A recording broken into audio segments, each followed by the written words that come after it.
Hello friends, welcome to bio Barbie. आज मैं लेके आई हूँ वन शॉट ऑन बायोमोलिक्यूल्स और ये वाइल्डली विटी की आईडी से रिक्वेस्ट आई थी। तो बेटा आपकी रिक्वेस्ट पे आज का हमारा वीडियो है। तो without wasting any time start करते हैं। डेफिनेशन ऑफ बायोमोलिक्यूल्स देखिए क्या है।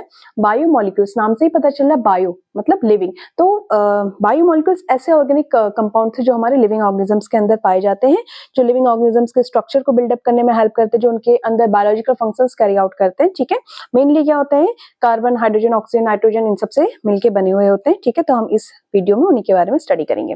तो पहला chemical analysis of biomolecule. Scientist को कैसे पता चला कि कौन कौन से बायोमोलिक्यूल्स, हमारे एलिमेंट्स, कौन कौन से मॉलिक्यूल हैं जो किसी भी एक लिविंग ऑर्गेनिजम्स के अंदर पाए जाते हैं। तो इसके लिए साइंटिस्ट ने क्या किया, कुछ एनालिसिस किए। तो पहला है हमारा एलिमेंटल एनालिसिस और दूसरा क्या उन्होंने बायोकेमिकल या कंपाउंड एनालिसिस। ठीक है, चलिए देखते हैं कैसे किया। एलिमेंटल एनालिसिस किया। एलिमेंटल एनालिसिस से हमें पता चलेगा कि कौन कौन से एलिमेंट और कितने परसेंटेज में वो किसी लिविंग ऑर्गेनिजम्स के अंदर पाए जाते हैं। ठीक है, अब क्या क्या चाहिए इसके लिए, रिक्वायरमेंट्स है। अब लिविंग टिश्यू में देख रहे हैं ना, तो कुछ ना कुछ लिविंग टिश्यू चाहिए होगा इसके लिए।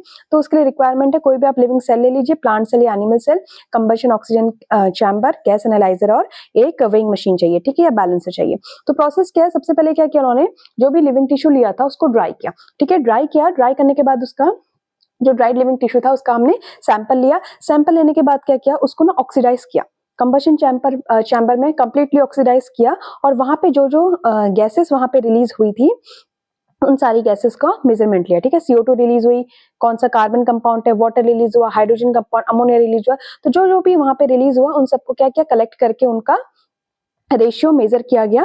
ठीक है, अब जितनी गैसेस थी जब उसको बर्न किया गया, सारी गैसेस निकल गई और वहां पे क्या बचा, रिमेनिंग बचा वहां पे ऐश। ठीक है, तो जो भी राख वहां पे बची उसमें देखा उन्होंने मिनरल्स जो भी पाए गए, कैल्शियम, मैग्नीशियम, आयरन, इस तरह के मिनरल वहां पे पाए गए।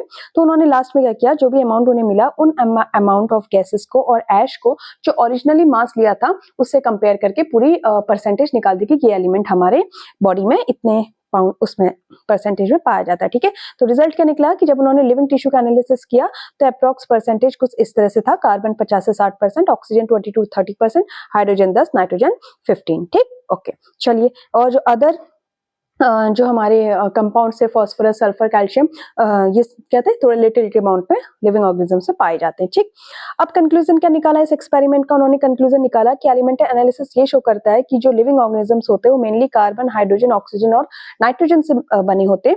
और ये जो कंपाउंड से लार्ज अमाउंट में पाए जाते हैं, बल्कि कुछ अलग अदर कंपाउंड से पाए जाते हैं जो स्मॉलर क्वांटिटी में पाए जाते हैं, जैसे कैल्शियम, फॉस्फोरस, आयरन। ठीक है, तो ये जो था, ये साइंटिस्ट को इस एक्सपेरिमेंट ने केमिकल कंपोजिशन समझने में हेल्प करी। ठीक, नेक्स्ट है हमारा बायोकेमिकल कंपाउंड एनालिसिस। अब तो हमने एलिमेंट्स देखा कितना परसेंटेज था, अब देखने के कौन कौन से बायोमोलिक्यूल्स पाए जाते हैं। ठीक है, तो ये जो एक्सपेरिमेंट था इसका एम था कि बायोमोलिक्यूल्स को आइडेंटिफाई करना, जैसे कार्बोहाइड्रेट, प्रोटीन, लिपिड्स, इन सब का एनालिसिस करना। इसके लिए क्या क्या चाहिए, कुछ बायोलॉजिकल सैंपल चाहिए, TCA चाहिए, ट्राइक्लोरो एसिटिक एसिड चाहिए, वाटर पेसल, फिल्टर पेपर, ये सारी चीजें इसके एक्सपेरिमेंट के लिए चाहिए। ठीक है, अब एक्सपेरिमेंट का प्रोसेस क्या था, उन्होंने क्या किया, उन्होंने लिया एक फ्रेश टिश्यू लिया एक वाटर पेसल में और वहां पे एक कंपाउंड उसमें ऐड किया, TCA, जिसे हम ट्राइक्लोरो एसिटिक एसिड कहते हैं। इसका काम क्या था, ये क्यों ऐड किया, ये इस केमिकल को इसलिए ऐड किया क्योंकि ये जो केमिकल है ये हमारे सेल्स को ब्रेक डाउन करता है और उनको इजीली डिसॉल्व करने में हेल्प करता है। ठीक है, ये केमिकल ऐड करके मोटर एंड पेसल की हेल्प से उसको ग्राइंड किया।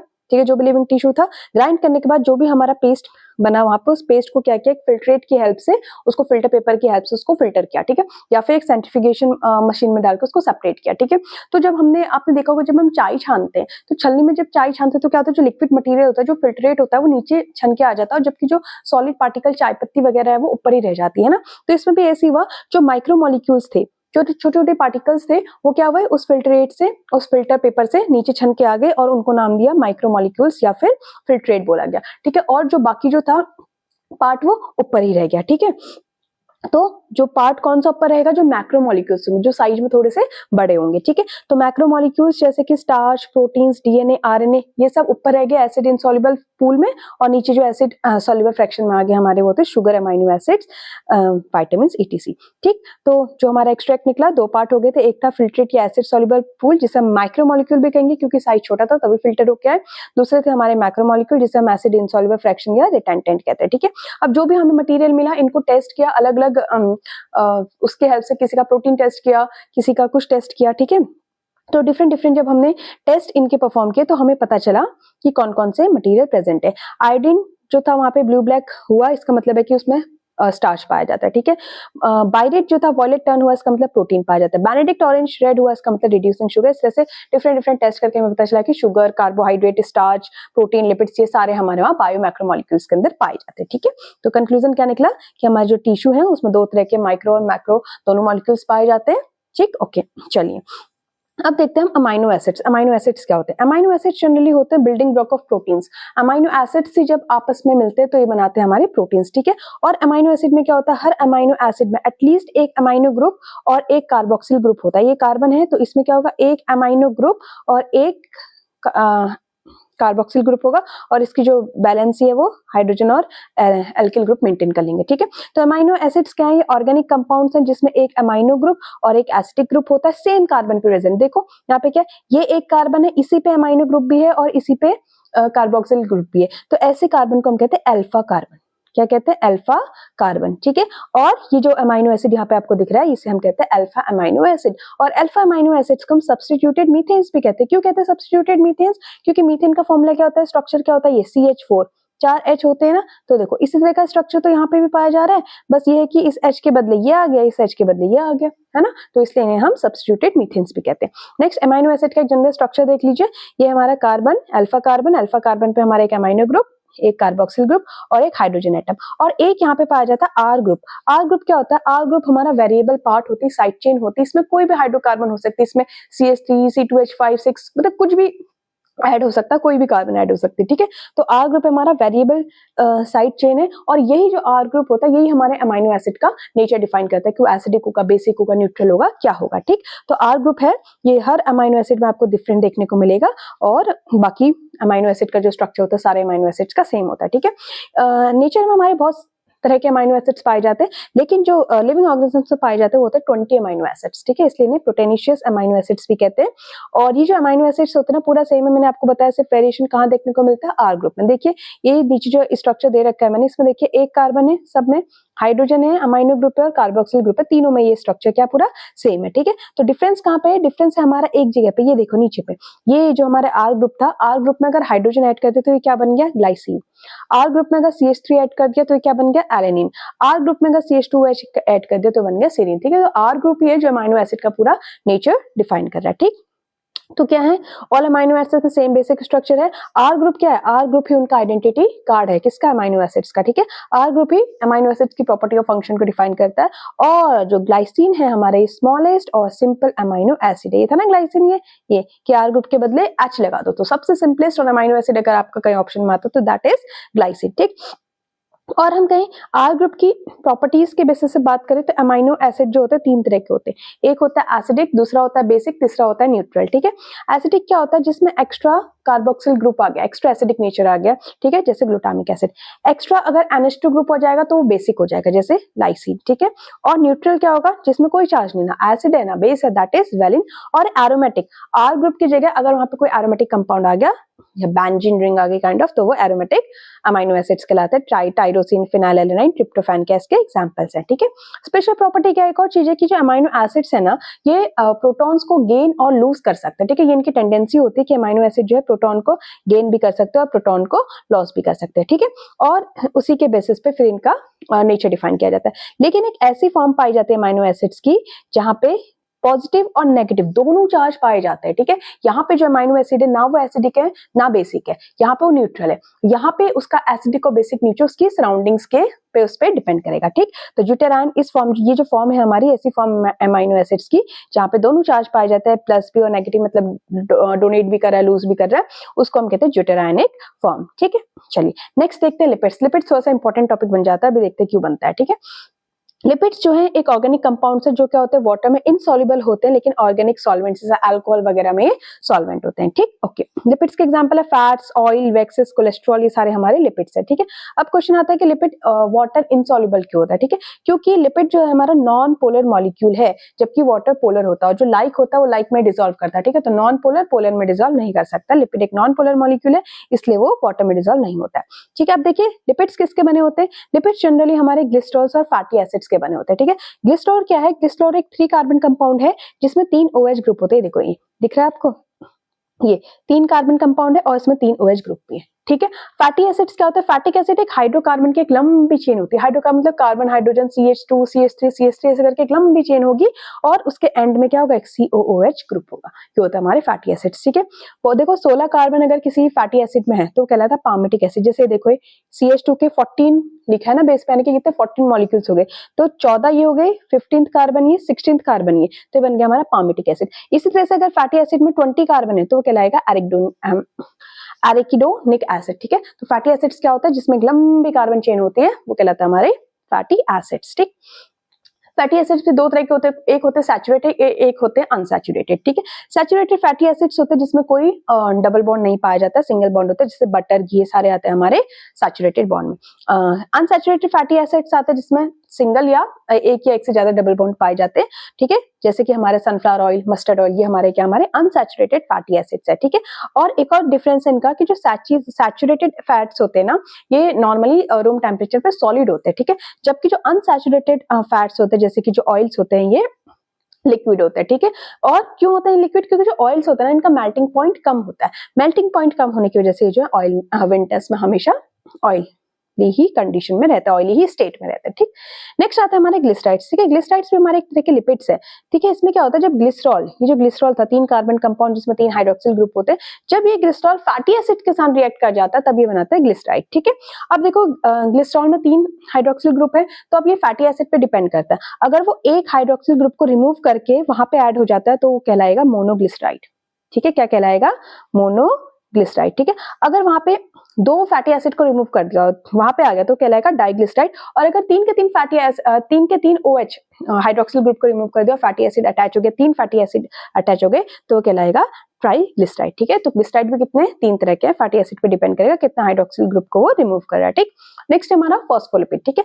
फॉस्फोलिपिड क्या होता है? ये भी लिपिड नाम से ही पता चल रहा है। फॉस्फोलिपिड मतलब ऐसा लिपिड जिसमें फॉस्फोरस ग्रुप क्या अटैच है, ठीक है। तो कुछ ऐसे लिपिड्स होते हैं जिसमें फॉस्फोरस पाई जाती है, इन्हें हम कहते हैं फॉस्फोलिपिड।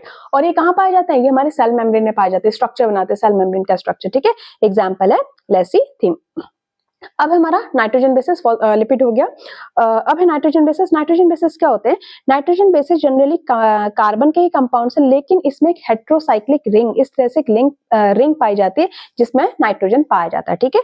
तो क्या है हमारे नाइट्रोजन बेसिस? नाइट्रोजन बेसिस हमारे कार्बन कंपाउंड्स हैं जिसमें हेट्रोसाइक्लिक रिंग पाई जाती है कंटेनिंग नाइट्रोजन, और इनको हम कहते हैं एडेनिन, ग्वानिन, साइटोसिन, ठीक है।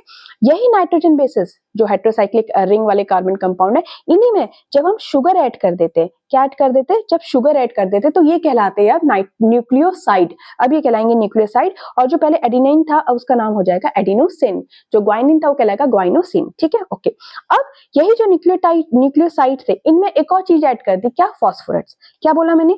अगर एक कार्बन कंपाउंड है जिसमें हेट्रोसाइक्लिक रिंग है, उसमें अगर हम शुगर ऐड कर रहे हैं तो वो बन रहा है न्यूक्लियोसाइड, ठीक। अगर उसी शुगर में अगर हम एक फास्फोरस भी ऐड कर दें तो वो बन जाएगा न्यूक्लियोटाइड, और अब वो एसिड कहलाएगा, जैसे एडिनाइलिक एसिड, ग्वानिलिक एसिड, ठीक है। और यही जो हमारी न्यूक्लियोटाइड के लंबी चेन हम रख दें तो ये कहलाएगा, बनेगा हमारा न्यूक्लिक एसिड, ठीक है। और न्यूक्लिक एसिड क्या होता है? लॉन्ग चेन होते हैं न्यूक्लियोटाइड्स के, DNA, RNA, ठीक है। ये सब हमारे न्यूक्लिक एसिड है। नेक्स्ट है मेटाबोलाइट्स क्या होते हैं? प्राइमरी एंड सेकेंडरी मेटाबोलाइट्स देखते हैं। तो उससे पहले हम देखते हैं कि मेटाबोलाइट्स क्या होते हैं। मेटाबोलाइट्स प्रोडक्ट होते हैं, कब बनते हैं? जब हमारी बॉडी में जो होता है ना मेटाबॉलिज्म चलता रहता है, तो लिविंग ऑर्गेनिज्म में मेटाबॉलिज्म की प्रोसेस चलती रहती है, और उसी मेटाबॉलिज्म की प्रोसेस में जो प्रोडक्ट्स बनते हैं उन्हें हम कहते हैं मेटाबोलाइट्स। ये भी 2 तरह के होते हैं, एक होता है प्राइमरी, एक होता है सेकेंडरी, ठीक है। तो प्राइमरी मेटाबोलाइट्स जो होते हैं ये सारे लिविंग ऑर्गेनिजम्स में कॉमन होते हैं, ग्रोथ, डेवलपमेंट और सर्वाइवल के लिए नेसेसरी होते हैं, नॉर्मल मेटाबॉलिज्म में प्रोड्यूस होते हैं और लार्ज क्वांटिटी में। एग्जांपल क्या? अमाइनो एसिड, ग्लूकोज, न्यूक्लियोटाइड्स, ये आपको हर लिविंग ऑर्गेनिज्म में ये देखने को मिलेंगे, ठीक है। फंक्शन क्या है इनका? स्ट्रक्चर फंक्शनल मॉलिक्यूल है जो लाइफ प्रोसेसेस के लिए जरूरी है। नेक्स्ट है सेकेंडरी मेटाबोलाइट्स। ये सर्वाइवल के लिए उतने जरूरी नहीं है, बट अदर एडवांटेज इनका होता है, और ये स्पेसिफिक प्लांट्स या ऑर्गेनिजम्स में पाए जाते हैं, स्मॉल क्वांटिटी में होते हैं, और ये नॉर्मली डिफेंस, अट्रैक्शन, सिग्नलिंग, इन सब में इनका काम होता है। एग्जाम्पल है एल्केनॉइड्स, पिगमेंट्स, ये सब क्या है? ये एसेंशियल ऑयल्स, प्लांट्स जो अपनी प्रोटेक्शन या इंसेक्ट्स को अट्रैक्ट करने के लिए बनाता है, ठीक है। नेक्स्ट इनका रोल क्या है कि भाई ये डिफेंस, इकोलॉजिकल इंटरेक्शन है, अट्रैक्शन के लिए डिफरेंट काम है इनके, जिसके लिए प्लांट्स ये या कोई भी लिविंग ऑर्गेनिजम्स प्रोड्यूस करता है। नेक्स्ट है हमारा बायो मैक्रोमोलिक्यूल्स। बायो मतलब लिविंग, मैक्रो मतलब जिनका साइज बड़ा है, उनके बारे में स्टडी करते हैं।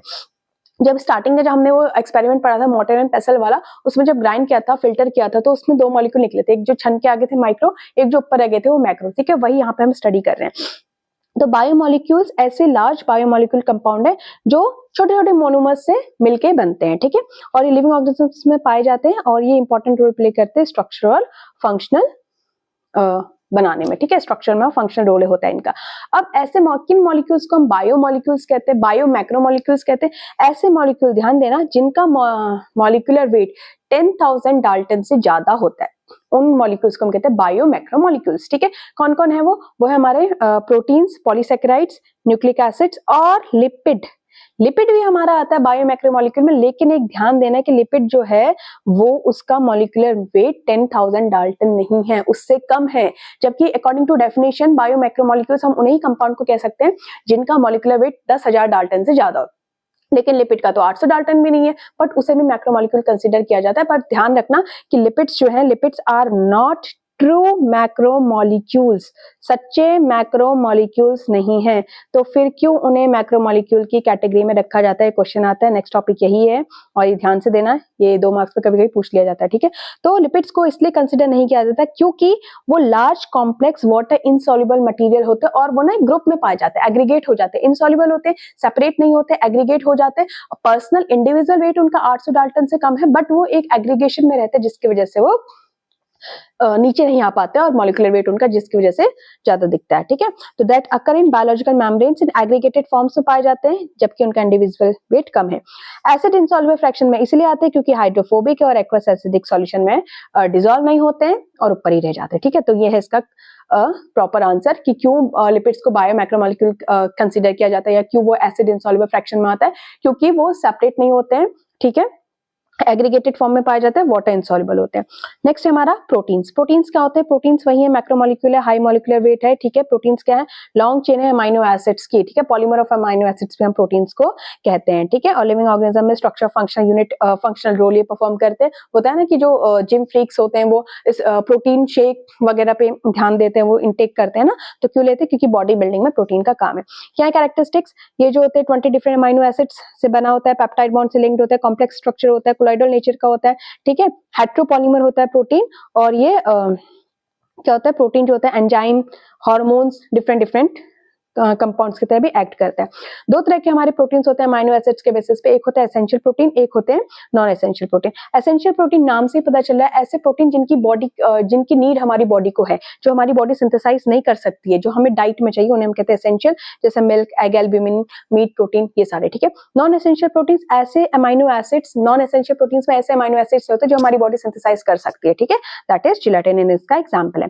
फंक्शंस क्या है? बहुत सारे फंक्शंस है प्रोटीन्स के, तो कुछ आपके एनसीईआरटी में मेंशन है, देख लीजिए। एक इंटरसेलुलर ग्राउंड सब्सटेंस की तरह बिहेव करता है, कोलेजन, एंजाइम है, ट्रिप्सिन, हार्मोन है, इंसुलिन, कुछ एंटीबॉडीज होते हैं, ठीक है, कुछ रिसेप्टर्स होते हैं, कुछ जो होते हैं हमारे ग्लूकोज को ट्रांसपोर्ट करते हैं जैसे ग्लूटाथेन, ठीक है। लेकिन एक जो है कि हमारा जो एक ऐसा प्रोटीन है जो पूरे एनिमल वर्ल्ड में बहुत ज्यादा अमाउंट में पाया जाता है, अबंडेंट है, दैट इज कोलेजन, ठीक है। अगर क्वेश्चन आए कि कौन सा प्रोटीन है जो पूरे एनिमल वर्ल्ड में अबंडेंट है, वो है हमारा कोलेजन। और एक है रुबिस्को। रुबिस्को एक ऐसा प्रोटीन है जो हमारे पूरे होल बायोस्फीयर में सबसे ज्यादा पाया जाता है, ठीक। चलिए नेक्स्ट करते हैं पॉलीसेकेराइड्स। पॉलीसेकेराइड्स नाम से ही पता चल रहा है, पॉली मतलब मैनी, सेकेराइड्स मतलब शुगर, ठीक है। तो ये भी मैक्रोमोलिक्यूल्स होते हैं। कैसे बनते हैं? बहुत सारी मोनोसेकेराइड मिलके बनती है, तो यूनिट्स जब मिलती है, ग्लाइकोसिडिक बॉन्ड इनके बीच में पाया जाता है, तो कहलाती है पॉलीसेकेराइड्स, ठीक है। ये इनसॉल्युबल होती है वाटर में, स्वीट नहीं होती, इनका मॉलिक्यूलर वेट ज्यादा होता है, ठीक है। एक चीज ध्यान देना, जो ये हमारी पॉलीसेकेराइड चेन होती है, इसका जो राइट एंड होता है, ठीक है, राइट एंड को हम कहते हैं रिड्यूसिंग एंड और इसके लेफ्ट एंड को हम कहते हैं नॉन रिड्यूसिंग एंड, ठीक है। पॉलीसेकेराइड जो होते हैं किसी भी लिविंग ऑर्गेनिज्म में 2 तरह के पॉलीसेकेराइड्स देखने को मिलते हैं। एक होते हैं स्टोरेज, ऐसे पॉलीसेकेराइड जो कुछ ना कुछ स्टोर करते हैं, ठीक है, या तो स्टार्च के फॉर्म में होते हैं, ठीक है, जो प्लांट्स में पाए जाते हैं, राइस, व्हीट, पोटैटो, ठीक है। स्टार्च जो होता है इसमें 2 ब्रांच पाए जाते हैं, एक होता है एमाइलोस, एक होता है एमाइलोपेक्टिन, ठीक है। स्टार्च होता है इसमें हेलिकल सेकेंडरी स्ट्रक्चर देखने को मिलता है, जो इसके हेलिकल जो स्ट्रक्चर होते हैं, हेलिकल जो ब्रांचेस होती है, वहां पे आयोडीन बाइंड हो जाता है और ये आयोडीन के साथ फिर जो है ब्लू कलर देता है, ठीक है। नेक्स्ट हमारा ग्लाइकोजन। ग्लाइकोजन भी हमारे क्या एक स्टोरेज पॉलीसेकेराइड है, ठीक है, हमारे एनिमल्स में पाया जाता है। एनिमल्स में जो फूड होता है ग्लाइकोजन के फॉर्म में स्टोर्ड होता है, हाईली ब्लांच्ड होता है ये भी। एक होता है इन्यूलिन, इन्यूलिन भी हमारा स्टोरेज पॉलीसेकेराइड है, डहेलिया स्टार्च भी कहते हैं इसे, फ्रक्टोज का पॉलीमर होता है, ठीक। ओके, नेक्स्ट हमारा स्ट्रक्चरल पॉलीसेकेराइड्स, ऐसे शुगर या ऐसे पॉलीसेकेराइड जो हमारी स्ट्रक्चर बनाने में हेल्पफुल होते हैं, जो स्ट्रेंथ या सपोर्ट प्रोवाइड करते हैं, जैसे सेलुलोज। प्लांट्स की सेल वॉल बनी होती है ना सेलुलोज की, सेलुलोज क्या एक पॉलीसेकेराइड है, ठीक है। इसमें बीटा ग्लूकोज की चेन होती है और ये ह्यूमन जो होता है, हमारी बॉडी जो है सेलुलोज को डाइजेस्ट नहीं कर सकती क्योंकि हमारी बॉडी में इसको डाइजेस्ट करने के लिए कोई एंजाइम नहीं है, ठीक है। सेलुलोज एक होमोपॉलीमर है। नेक्स्ट हमारा काइटिन, काइटिन भी वही है कि एक्सोस्केलेटन बनाता है, इसका आर्थ्रोपोड्स से जो कॉकरोच वगैरह होते हैं इनकी जो एक्सोस्केलेटन होता है काइटिन का बना होता है, ठीक है। और जो हमारा काइटिन है ये एन एसिटाइल ग्लूकोसामाइन की एक यूनिट है, ठीक। चलिए नेक्स्ट देखते हैं न्यूक्लिक एसिड्स। न्यूक्लिक एसिड्स अब हमने देखे थे कि न्यूक्लिक एसिड क्या होते हैं, ये हमारी जेनेटिक इन्फॉर्मेशन को स्टोर और ट्रांसमिट करते हैं। और न्यूक्लिक एसिड जो होते हैं न्यूक्लियोटाइड्स के पॉलीमर है। न्यूक्लियोटाइड्स क्या था, एक कार्बन कंपाउंड था जिसमें हेटेरोसाइक्लिक रिंग प्रेजेंट थी, उसमें जब हमने शुगर डाल दिया था, उसके बाद जब हमने फास्फोरस ऐड कर दिया था, फिर जो कंपाउंड बना था वो न्यूक्लियोटाइड था ना। और वही न्यूक्लियोटाइड जब आगे बहुत सारे न्यूक्लियोटाइड मिलते हैं तो बनाते हैं हमारे न्यूक्लिक एसिड्स, ठीक है। न्यूक्लिक एसिड देखो वही जो मैंने भी चीज बोली वही है, तीन चीजों से मिलकर बना नाइट्रोजनस बेस, पेंटोस शुगर और फॉस्फेट ग्रुप, ठीक है। पेंटोस शुगर एक होती है डीएनए में डीऑक्सीराइबोस, आरएनए में होती है राइबोस, ठीक है। तो ये हो गया हमारा न्यूक्लियोटाइड। दो तरह के हमारे न्यूक्लिक एसिड होते हैं, DNA deoxyribonucleic acid, RNA ribonucleic acid.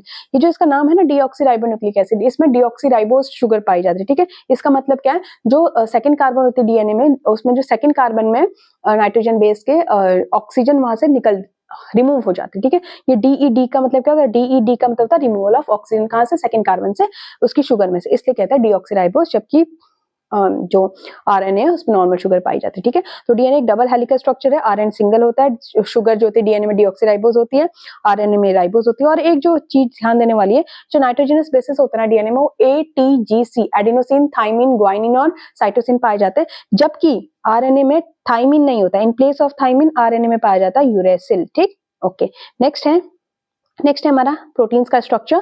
Protein का जो स्ट्रक्चर, चार स्ट्रक्चर होते हैं, primary, secondary, tertiary, quaternary. Primary देखते हैं, प्राइमरी बहुत इजी सा स्ट्रक्चर है, linear sequence of amino acids होती है, पॉलीपेप्टाइड चेन, जैसे ये एक अमाइनो एसिड है, ये दूसरा, ये तीसरा, ऐसे ऐसे एक लीनियर चेन होती है इसकी, और ये आपस में किस बॉन्ड से लिंक्ड होते हैं पेप्टाइड बॉन्ड से लिंक्ड, ठीक है।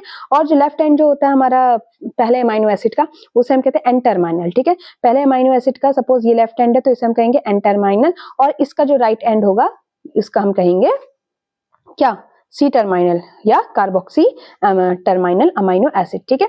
और ये जो हमारा प्राइमरी स्ट्रक्चर है प्रोटीन्स का, इसी से हमारे सारे स्ट्रक्चर डिटरमिन होते हैं। देखिए सेकेंडरी स्ट्रक्चर, जो प्राइमरी स्ट्रक्चर प्रोटीन का, जब वो ऐसे राइट साइड में हेलिकल हो जाएगा और हाइड्रोजन बॉन्ड से आपस में जुड़ जाएगा तो वो कहलाता है हमारा क्या, सेकेंडरी स्ट्रक्चर ऑफ प्रोटीन, ठीक है। दो होते हैं इसके टाइप, एक होते हैं अल्फा हेलिक्स, एक होते हैं बीटा प्लीटेड शीट, ठीक है। अल्फा हेलिक्स में क्या होता है, राउंड राइट हैंडेड कॉइलिंग होती है, और बीटा प्लीटेड में ऐसे ऐसे होती है, ठीक है। क्या पाया जाता है इसमें, हाइड्रोजन बॉन्ड्स, ठीक। ओके, हाइड्रोजन बॉन्ड्स होते हैं चेन्स के बीच में। टर्शियरी स्ट्रक्चर है, जब यही जो हमारा पॉलीपेप्टाइड चेन है, इसका जो 3D स्ट्रक्चर है, जब ये और ज्यादा कॉम्पैक्ट होता है, जो हमारा बना देता है tertiary structure, hydrogen bond, ionic bond, disulphide bridges, ये सब आपको यहाँ पे देखने को मिलेंगे। और क्वाटरनरी स्ट्रक्चर क्या होता है, जब पॉलीपेप्टाइड दो या दो से पॉलीपेप्टाइड चेन जब मिल जाती है तो क्या बनाएगा हमारा क्वाटरनरी स्ट्रक्चर, ठीक है। एग्जांपल हमारा हीमोग्लोबिन, 4 सब यूनिट्स होती है हीमोग्लोबिन में, दो अल्फा टाइप की, दो बीटा टाइप की, ठीक है। जो हमने सेकेंडरी स्ट्रक्चर पढ़ा ना, अल्फा ऐसे अल्फा हेलिकल स्ट्रक्चर होता है, राइट हैंडेड कॉलिंग, और बीटा ऐसे ऐसे ऐसे ऐसे, ठीक है। तो ये हमारा क्वाटरनरी स्ट्रक्चर, ठीक है। और हीमोग्लोबिन का है क्वाटरनरी स्ट्रक्चर, इंसुलिन का क्वाटरनरी स्ट्रक्चर, तो दो सब यूनिट्स में आता है, ठीक है। प्राइमरी लीनियर, सेकेंडरी में ऐसे राइट हैंडेड कॉलिंग, टर्शियरी में वूल लाइक स्ट्रक्चर, और क्वाटरनरी में दो या दो से ज्यादा पेप्टाइड चेन्स आपस में मिल जाती है, ठीक है। अब देखते हैं कौन कौन से बॉन्ड है इन पॉलीमर्स के बीच में पाए जाते हैं, देखते हैं।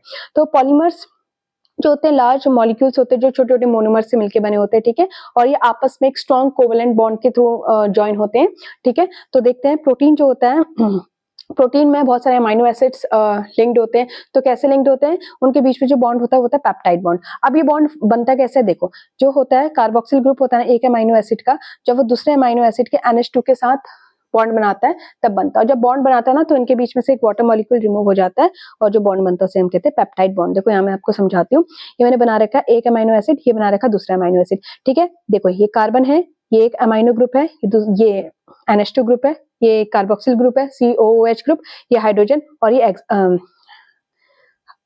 एल्किल ग्रुप, ठीक है। हो गया ना, यही तो है ना इसमें, अमाइनो का ही तो है, ये भी अमाइनो का स्ट्रक्चर है। तो मैंने बनाया एक अमाइनो एसिड, ये है दूसरा अमाइनो एसिड। अब देखो इनके बीच में बॉन्ड कैसे बनता है। जब पहले वाले का ये जो कार्बोक्सिल ग्रुप से एक OH और दूसरे वाले के NH ग्रुप से एक हाइड्रोजन, जब ये आपस में रिमूव हो जाते हैं तो यहाँ पे जो इनके हटने से इन दोनों के बीच में एक बॉन्ड बन जाता है। जब बॉन्ड खाली हो गया ना, तो एक वाटर रिमूव हो गया, एक वाटर का मॉलिक्यूल, और वहां पे जो खाली स्पेसेस था, जो बॉन्डिंग थी, वो आपस में दोनों अमाइनो एसिड जुड़ गए, तो ये बनाता है हमारा पेप्टाइड बॉन्ड। क्या हुआ, पहले वाले का COH, दूसरे वाले का NH2, ये दोनों आपस में बॉन्ड बनाते हैं और इनके बॉन्ड बनाने से एक वाटर मॉलिक्यूल रिमूव होता है। ठीक है, ये चीज मैंने ऊपर लिखी थी। इसी तरह से हमारे पॉलीसेक्राइड्स में बनता है, पहले अमाइनो एसिड के OH ग्रुप और दूसरे पहले मोनोसेक्राइड का OH ग्रुप और दूसरे वाले का OH ग्रुप आपस में मिलकर ग्लाइकोसिडिक बॉन्ड बनाता है।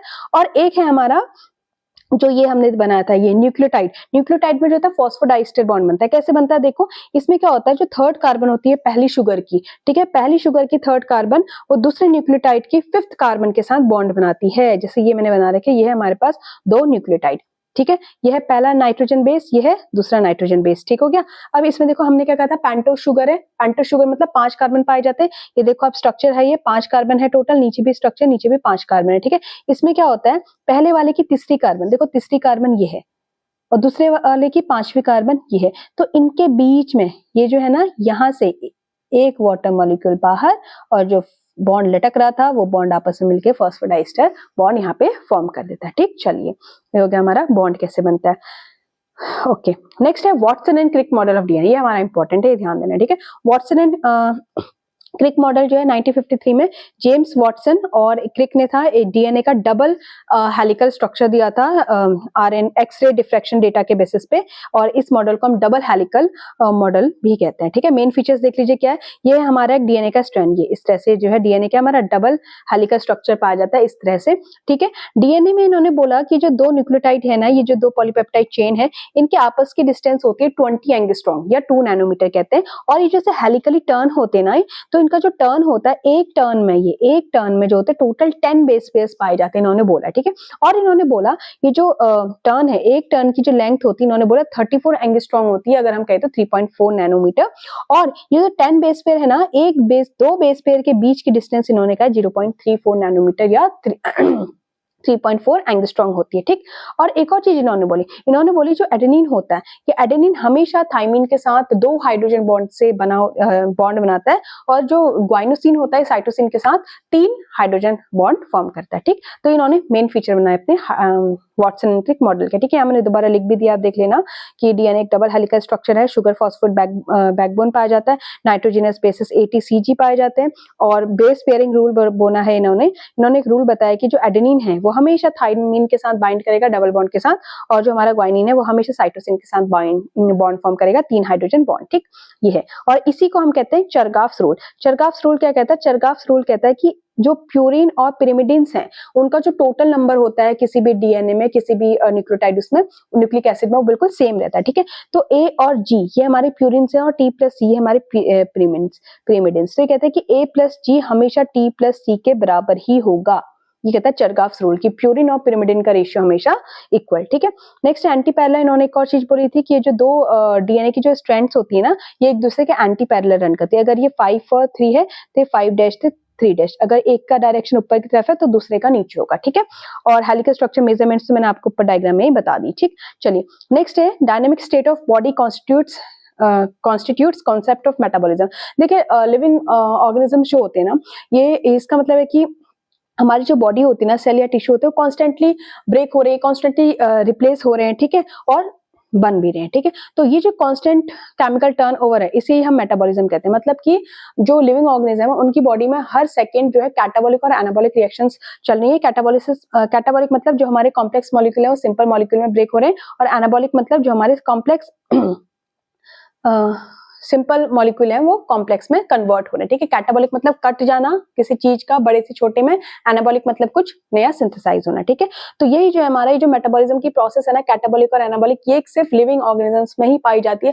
ये डिफाइनिंग प्रॉपर्टी है लिविंग ऑर्गेनिजम्स की, कोई भी नॉन लिविंग इसको शो नहीं करता है। तो यही हमारा मेटाबॉलिक बेसिस है लाइफ का, कि हम कह रहे हैं कि ये इंडिविजुअल्स लिविंग है, ये नॉन लिविंग है। इसलिए कह रहे हैं क्योंकि जो लिविंग ऑर्गेनिजम्स होते हैं उसमें 2 रिएक्शंस हमेशा देखने को मिलते हैं, that is anabolic and catabolic. ठीक है, और यही जो रिएक्शन फंक्शंस होते हैं, ये बॉडी की ग्रोथ, रिपेयर और एनर्जी सप्लाई सब प्रोवाइड करते हैं। ठीक, चलिए नेक्स्ट है हमारा एंजाइम्स। एंजाइम्स क्या होते हैं? एंजाइम्स हमारे जनरली बायोलॉजिकल कैटलिस्ट होते हैं। ठीक है, एंजाइम्स होते हैं स्पेशल प्रोटीन्स होते हैं हमारी बॉडी में जो हमारी केमिकल रिएक्शन, जो यही एनाबॉलिक और कैटाबॉलिक रिएक्शन चलती है ना, जो बहुत इंपॉर्टेंट है हमारी लाइफ के लिए, इनको स्पीड अप करते हैं। ठीक है, एंजाइम्स को चाहिए क्योंकि जो कुछ रिएक्शंस है वो बिना एंजाइम्स के काफी टाइम लगाएगी, घंटों लगाएगी चलने में, लेकिन एंजाइम्स की हेल्प से विद इन सेकंड वो हो जाएगी। और जरूरी भी है क्योंकि हमारी बॉडी में जो हर पल डाइजेशन हो रहा है, हर पल रेस्पिरेशन हो रहा है, फोटोसिंथेसिस हो रही है, तो इससे क्या हो रहा है, ये प्रोसेस अगर एंजाइम्स ना हो तो बहुत लंबा टाइम लेगी, तो जिसकी वजह से जो पॉसिबल नहीं रहेगा इंसान के लिए, कहना ही गलत है। ठीक है, तो इसलिए हम क्या होगा इसमें कि एंजाइम जो होते हैं इन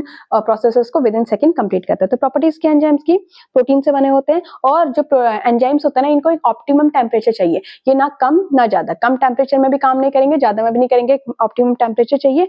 ठीक है, ओके और हाईली स्पेसिफिक होते हैं। ठीक है, एक जो एंजाइम है वो किसी एक के लिए ही काम करेगा, सबस्ट्रेट के लिए। ठीक है, और एंजाइम जो होती है ना, इसमें एक स्पेशल पार्ट होता है जिसे हम एक्टिव साइट कहते हैं। मैं सोचा था मैं ताला दिखाऊंगी आपको पर मैं भूल गई। आपके घर में ताला होता है ना, ताला और चाबी, तो जिस तरह से लॉक में एक होल होता है ना जिसमें हम चाबी को डालते हैं, की को डालते हैं, उसी तरह से जो हमारा एंजाइम होता है उसमें एक स्पेशल पार्ट होता है जिसे हम एक्टिव साइट कहते हैं। ठीक है, और जो the molecule on which the enzyme works is called substrate, और ऐसा मॉलिक्यूल जिसमें वो एंजाइम काम कर रहा है उसे हम कहते हैं सबस्ट्रेट। ठीक है, जैसे ताला और चाबी होता है ना, एक चाबी होती है पर्टिकुलर एक ताले में ही घुसती है ना, तो इसी तरह से समझ लो कि एक एंजाइम है जो स्पेसिफिक है और जिस एंजाइम जिस कंपाउंड पे एक्ट करेगा उसे हम कहते हैं सबस्ट्रेट। ठीक है, और substrate, the substrate fits into the enzyme site like अ कील फिट्स इनटू अ लॉक। एक ताला है, एक चाबी, जिस तरह से एक पर्टिकुलर चाबी, ताले की एक पर्टिकुलर चाबी होती ना, तो उसी तरह से जो पर्टिकुलर सबस्ट्रेट है वो पर्टिकुलर एंजाइम के साथ ही जाके बाइंड अप होगा। ठीक है, और जब रिएक्शन कंप्लीट हो जाती है, एंजाइम जो है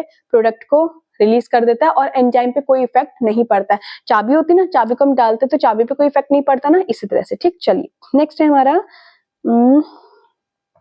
हाँ, कुछ हमारे इनऑर्गेनिक कैटलिस्ट भी पाए जाते हैं, कुछ हमारे एंजाइम्स होते हैं। अब देखिए इनमें डिफरेंस क्या है। इनऑर्गेनिक कैटलिस्ट भी वही होते हैं जो हमारी रिएक्शन को स्पीड अप करते हैं। ठीक है, तो इनऑर्गेनिक कैटलिस्ट है, ये है प्लैटिनम, निकल, आयरन काइंड ऑफ, और जो हमारे मोस्टली प्रोटीन जो एंजाइम होते हैं जैसे कि आरएनए, एक राइबोजाइम है। ठीक है, राइबोजाइम जो आरएनए एज एंजाइम प्रोडक्ट काम करता है। Inorganic catalyst non living enzyme होते हैं, जनरली लिविंग, और जो इनऑर्गेनिक कैटलिस्ट होते हैं रिएक्शन, रेट ऑफ रिएक्शन को बढ़ा देते हैं बट कंपैरेटिवली थोड़ा स्लो, जबकि जो एंजाइम्स होते हैं ये बहुत रेट ऑफ रिएक्शन को काफी मिलियन टाइम्स फास्ट कर देते हैं। ठीक है, और इनऑर्गेनिक कैटलिस्ट जो होते हैं स्पेसिफिक नहीं होते हैं, बहुत सारी रिएक्शंस करते हैं, जबकि एंजाइम्स जो होते हैं हाईली स्पेसिफिक होते हैं, एक एंजाइम का एक ही सबस्ट्रेट होगा। ठीक है, इनऑर्गेनिक कैटलिस्ट होते हैं हाई टेम्परेचर प्रेशर पे काम करते हैं, लेकिन जो एंजाइम्स होते हैं ये सिर्फ नॉर्मल बॉडी टेम्परेचर या एक पर्टिकुलर टेम्परेचर, ऑप्टिमम टेम्परेचर और ऑप्टिमम पीएच में ही काम करते हैं। ठीक है, तो एंजाइम हो गया हमारे अमाइलेज, पेप्सिन, लाइपेज जो हमारे डाइजेशन प्रोसेस में हेल्प करते हैं। ठीक, नेक्स्ट हमारा chemical reactions and roles of enzyme. कुछ केमिकल रिएक्शंस दी है यहाँ पे और क्या एंजाइम्स का वहां पे रोल है, देखते हैं। तो केमिकल रिएक्शंस क्या होते हैं आपको बताइए कि केमिकल रिएक्शन एक ऐसे प्रोसेस है जहाँ पे बॉन्ड्स होते हैं एटम्स के बीच में ब्रेक होते हैं और नए बॉन्ड्स वहां पे फॉर्म होते हैं। ठीक है, और एक सब्सटेंस से दूसरे सब्सटेंस में पे चेंज होता है। जैसे यहाँ पे एक एग्जांपल दे रखा है आपको, BaOH whole twice plus H2SO4 बनाता है बेरियम सल्फेट प्लस 2 मॉलिक्यूल देता ऑक्सीजन के। ठीक है, तो बेरियम हाइड्रोक्साइड से बेरियम सल्फेट बन गया, तो एक केमिकल कंपाउंड ब्रेक हुआ, दूसरा केमिकल कंपाउंड यहाँ पे बन गया, तो ये हमारी केमिकल रिएक्शन। ठीक है, अब यहाँ पे दो तरह के चेंज है, एक है फिजिकल चेंज, एक है केमिकल चेंज। फिजिकल चेंज आपने पढ़ा ही होगा। फिजिकल चेंज क्या होता है, जहाँ पे कोई बॉन्ड्स ब्रेक नहीं होते, सिर्फ स्टेट चेंज हो रही है, जैसे आइस से वाटर, वाटर से स्टीम, सॉलिड से लिक्विड, लिक्विड से गैसियस स्टेट। लेकिन केमिकल चेंज का है जहाँ पे केमिकल बॉन्ड ब्रेक हो रहे हैं, बहुत सारी चीजें होती है ना, अभी यहाँ पे इतना ही समझो कि जहाँ पे केमिकल बॉन्ड ब्रेक हो रहे हैं और नए केमिकल बॉन्ड बन रहे हैं, जैसे स्टार्च से ग्लूकोज बनना, डाइजेशन की प्रोसेस होना। ठीक है, ये सारे हमारे केमिकल चेंज है। ठीक है, अब रेट ऑफ रिएक्शन क्या है? रेट ऑफ रिएक्शन का मतलब है कि यही जब फिजिकल चेंज और केमिकल चेंज किसी एक केमिकल रिएक्शन में चलता है ना, तो वहां पे एंजाइम की हेल्प से क्या होता है, ये चेंज बहुत जल्दी जल्दी होने लगते हैं, मतलब रिएक्शन जो है काफी फास्ट होती है। रेट ऑफ रिएक्शन का मतलब है कि पर यूनिट टाइम में कितनी जल्दी हमारा कोई प्रोडक्ट बन के आ रहा है, उसे हम कहते हैं रेट ऑफ रिएक्शन। रेट मतलब होता है टाइम, टाइम से रिलेट करो। ठीक है, कि कितनी जल्दी हमारी रिएक्शन कंप्लीट होकर आ रही है, प्रोडक्ट बन रहा है, कितनी जल्दी होता है हमारा रेट ऑफ रिएक्शन। ठीक है, और फॉर्मूला है हमारा rate is equal to delta P upon delta T. Delta P मतलब change of product in change in time, कितने टाइम में कितनी जल्दी प्रोडक्ट बन के हमारा रेट ऑफ रिएक्शन। ठीक है, सो फास्ट रिएक्शन, जितनी फास्ट रिएक्शन होगी उतनी जल्दी प्रोडक्ट बनाएगी, और जितना स्लो रिएक्शन होगा उतना कम बनाएगा।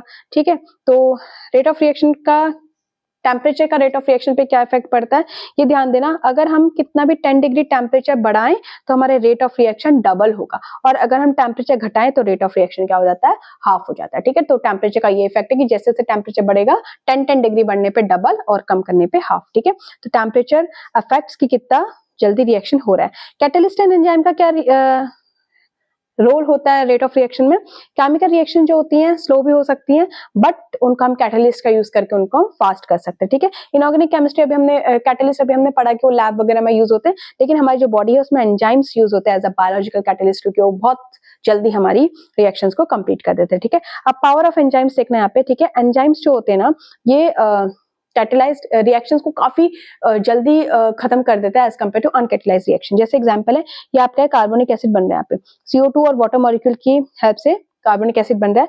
अगर यहाँ पे एंजाइम नहीं है तो ये रिएक्शन जो है 1 घंटे में 200 मॉलिक्यूल बनेंगे। ठीक है, कार्बन डाइऑक्साइड से जब हम वाटर के साथ रिएक्ट कर रहे हैं तो 1 घंटे में 200 मॉलिक्यूल बनेंगे, किसके, कार्बोनिक एसिड के। लेकिन अगर यहाँ पे हम एक एंजाइम ले आए जिसका नाम है कार्बोनिक एनहाइड्रेट्स, तो ये क्या है, कार्बोनिक एनहाइड्रेट्स 1 सेकेंड में देखो इतने 6 लाख मॉलिक्यूल बना देगा 1 सेकंड में। तो कितना ज्यादा डिफरेंस यहाँ पे आ गया एक सिर्फ एक कैटलिस्ट की वजह से, एंजाइम की वजह से। जो एक पहले जो 200 मॉलिक्यूल बनाया था 1 घंटे में, अब से 1 सेकंड में कितने लाखों में इसने बना दिया। ठीक है, तो ये हमारी पावर ऑफ एंजाइम शो कर रही है। ठीक है, मेटाबॉलिक पाथ पे देख लो कि जो रिएक्शंस होती है हमारी बॉडी में भी कोई सिंगल स्टेप में नहीं होती है। ठीक है, जो ये रिएक्शंस है हमारी बॉडी में बहुत सारे स्टेप्स में होती है, और यही सीक्वेंस ऑफ रिएक्शंस को हम कहते हैं मेटाबॉलिक पाथवे। जैसे एक होता है ग्लूकोज से पायरुविक एसिड बनना।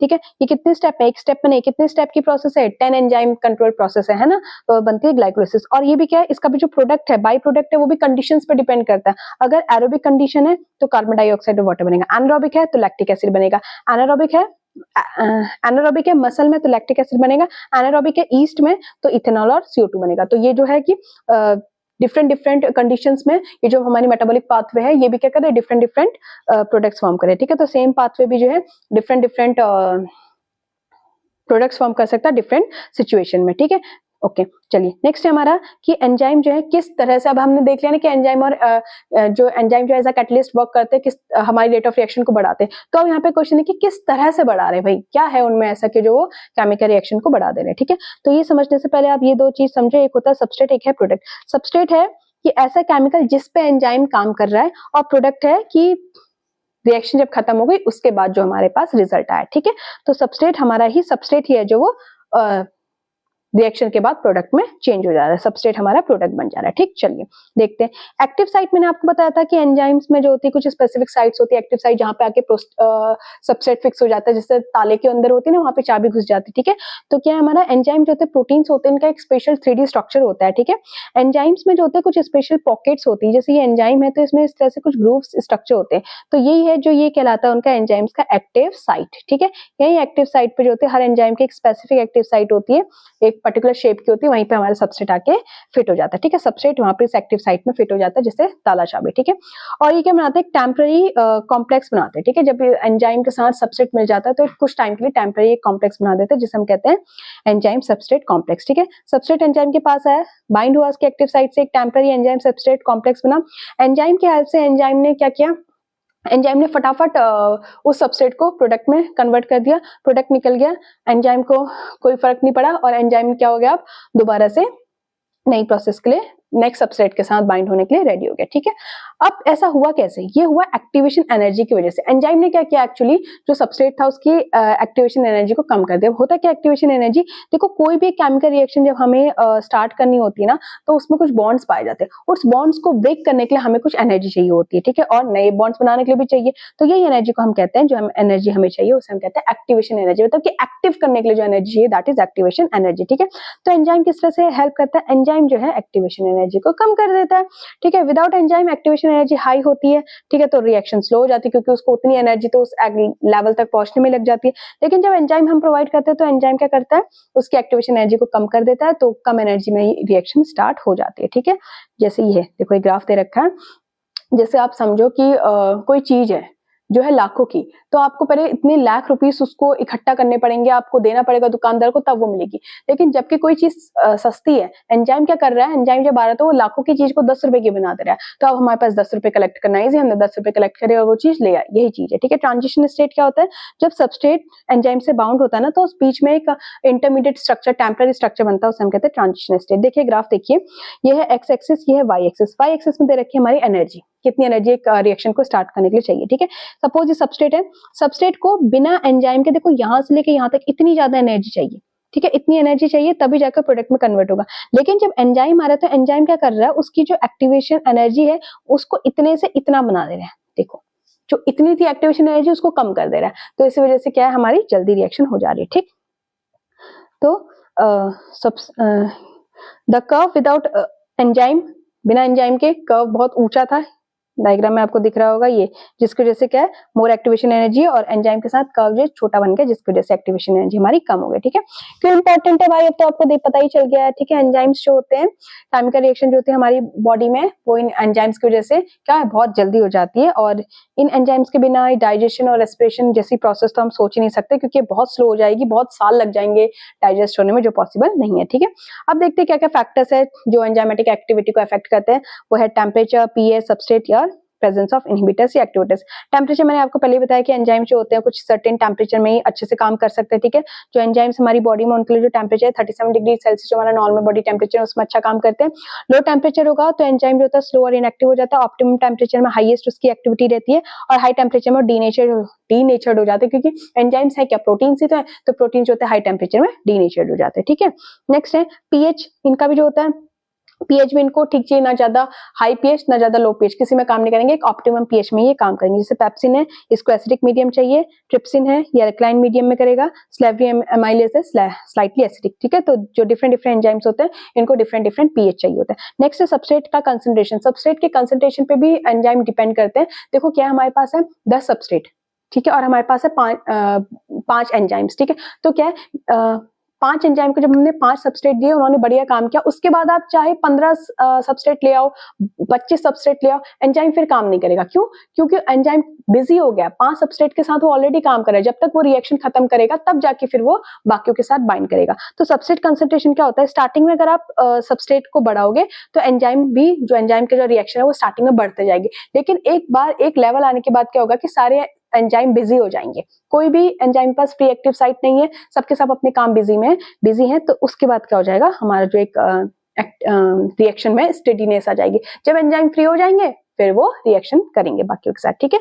तो क्या है, स्टार्टिंग में जो है सबस्ट्रेट कंसंट्रेशन जब हम बढ़ाते हैं तो रेट ऑफ रिएक्शन भी बढ़ता है, लेकिन एक पॉइंट के बाद जो है वो एक्टिविटी जो है कांस्टेंट हो जाती है। क्यों? क्योंकि सारे एंजाइम जो है वो बिजी हो जाते हैं, फिर नहीं काम कर सकते थे जल्दी, ठीक है।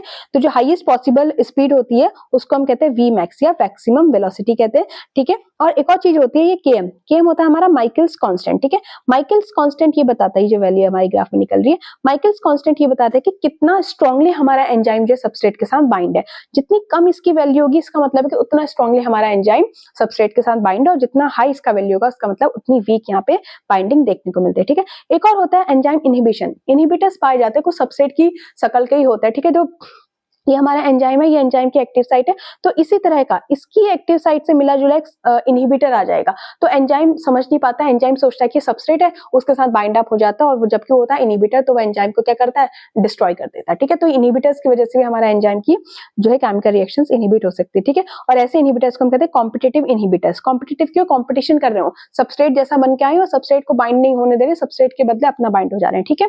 तो एक्टिव साइट्स के लिए, एंजाइम की जो एक्टिव साइट है उनके लिए कॉम्पीट करते हैं इनहिबिटर्स सबस्ट्रेट से, तो इसे कॉम्पिटिटिव इनहिबिटर भी कहते हैं। एक इंपॉर्टेंट क्वेश्चन पूछा जाता है कि ये जो है malonate inhibit succinic dehydrogenase by looking similar to succinate, तो आपसे पूछा जाता है कि सक्सिनेट का या सक्सिनिक डिहाइड्रोजिनेज का इनहिबिटर कौन है, तो इनहिबिटर है हमारा मैलोनेट, ठीक है। ओके, ये जो इनहिबिशन होते हैं बैक्टीरिया वगैरह को कंट्रोल करने के काम आते हैं। जनरली अगर हम कहें जैसे किसी ने पॉइजन वगैरह खा दिया तो जो हम वो देते हैं ना क्या कहते हैं उसे मेडिसिन देता है ना जो डॉक्टर, मतलब किसी ने कुछ खा लिया तो वो इनहिबिटर ही होता है कि वो एंजाइम उस पॉइजन की तरह सब्सट्रेट की तरह ही लगते हैं, वो एंजाइम से बाइंड होकर एंजाइम की साइट को ब्लॉक कर देते हैं, एंजाइम को डिस्ट्रॉय कर देते हैं, जिसकी वजह से फिर आगे की प्रोसेस नहीं हो पाती। ठीक है, ये कॉम्पिटिटिव इनहिबिटर ही है। Next enzymes of classification of enzymes. Enzymes को 6 ग्रुप में क्लासिफाई किया गया है। पहला ऑक्सीडो रिडक्टेज या डिहाइड्रोजिनेज, जिसमें जो है दो सबस्ट्रेट को कैटेलाइज और ऑक्सीडो सॉरी बहुत फास्ट हो रहा है। पहला जो है हमारा ऑक्सीडो रिडक्टेज या डिहाइड्रोजिनेज है, ये जो होता है दो सबस्ट्रेट को कैटेलाइज करता है, ऑक्सीडो रिडक्शन उनके बीच में कराता है। दूसरा हमारा ट्रांसफरेज जो होता है कि दो सबस्ट्रेट के बीच में केमिकल ग्रुप को ट्रांसफर करता है। तीसरा है हाइड्रोलेज जो होता है कि वाटर की हेल्प से वहां पे बॉन्ड्स को ब्रेक करता है। चौथा है लाइसेस जो वाटर के बिना वहां पे बॉन्ड को ब्रेक करता है।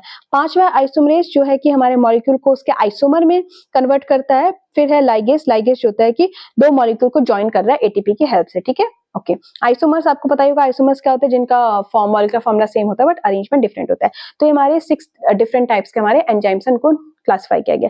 नेक्स्ट एक और चीज है कोफैक्टर। कोफैक्टर क्या होते हैं ना, ये एंजाइम जो होते हैं वो प्रोटीन नेचर के होते हैं। तो कोफैक्टर जो होते हैं एंजाइम के हेल्पर होते हैं जो नॉन प्रोटीन होते हैं, प्रोटीन नहीं, एंजाइम खुद एक प्रोटीन है। ठीक है, तो कुछ एंजाइम्स ऐसे होते हैं जिन्हें कुछ नॉन प्रोटीन्स की भी हेल्प जरूरत पड़ती है अपनी एक्टिविटी करने में, तो वही जो नॉन प्रोटीनेसिस हेल्पर्स एंजाइम को, उन्हें हम कोफैक्टर्स कहते हैं। ठीक है, तो ये एंजाइम जब कोफैक्टर के साथ मिल जाते हैं तो इसे हम कहते हैं होलोजाइम या एक्टिव एंजाइम, और जो एंजाइम होते हैं विदाउट कोफैक्टर इसे हम कहते हैं एपो एंजाइम। ठीक है, नेक्स्ट है, अब कोफैक्टर भी कितने होते हैं, 3 तरह के होते हैं। एक होता है प्रोस्थेटिक ग्रुप। प्रोस्थेटिक ग्रुप जो होता है ये ऑर्गेनिक होता है, इसमें कार्बन कंपाउंड पाया जाता है। ये जो होता है एंजाइम से टाइटली बाउंड होता है। ठीक है, तो एग्जांपल क्या है, जैसे हीम एक प्रोस्थेटिक ग्रुप है कैटालेस या पेरोक्सीडेस में।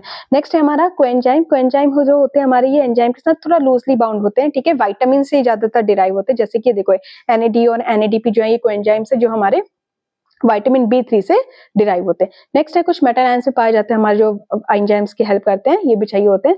जैसे जिंक है, zinc is necessary for carboxy peptidase enzyme to work. ठीक है, अगर ये कोफैक्टर्स रिमूव कर जाए तो समझ लो कि एंजाइम इनएक्टिव हो जाए। ठीक है, तो ये था आपका बायोमोलिक्यूल का चैप्टर। मैंने कोशिश करी कि आपको पूरा चैप्टर एक वीडियो में समझाऊं, और वो भी इस तरह से समझाऊं कि आपका कोई भी पॉइंट मिस ना हो। तो मैंने सारे पॉइंट्स कवर करने की कोशिश करी है। ठीक है, तो अगर आपको मेरा ये वीडियो पसंद आए तो इसे लाइक कीजिए, अपने दोस्तों के साथ शेयर कीजिए, कमेंट कीजिए वीडियो कैसा लगा है। और अगर आपको भी विली विटी की तरह ही वाइल्डली विटी की तरह ही कोई नया टॉपिक चाहिए होगा कि मैम हम चाहते हैं कि इस वीडियो में आप इस टॉपिक पे वीडियो लेके आए, तो आप जरूर कमेंट कीजिए। और बेटा सॉरी का मैंने आपका नेम गलत प्रोनाउंसिएट कर दिया। ठीक है, तो चलो मिलते हैं नेक्स्ट वीडियो में एक नए टॉपिक के साथ। Thank you.